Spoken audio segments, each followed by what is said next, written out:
ஓம் நமோ வெங்கடேஷாயா. கோவை குடீசியா திருப்பதி வெங்கடாச்சலபதி நகரில் அனுகிரகம் பண்ணிருக்கக்கூடியதான பரபிரம்மம் வெங்கடேஸ்வர சுவாமி இன்றைய தினம் பெருமாளுடைய திரு நட்சத்திரமான மாசாந்திர திருவோட நட்சத்திரம். பெருமாள் இன்று கார்த்தால குளூர பசும்பால்னால கங்காளம் நிறைய பூர்ண பாத்திரமாக பால் அபிஷேகம் கண்டருடினார்.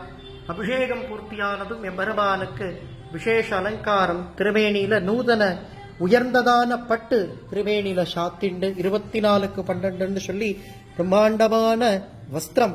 அது ஒரு தம்பதிகள் பக்தாளுடைய கைங்கரியம். திருமேனியில சாத்திண்டு எம்பெருமானுடைய அனுகிரகம் கோட்டி புண்ணியம். பெருமாள் ஆத்மார்த்தமா பிரார்த்தனை பண்ணிக்கோ. உத்தியோகம், உயர்ந்த பதவி, சப்புத்திர பாக்கியம்னு பெருமாளுக்கு இது போன்ற வஸ்திரம் சாத்துறது, திருமஞ்சன சேவைகள் பண்றதெல்லாம் ரொம்ப ஏத்தம்.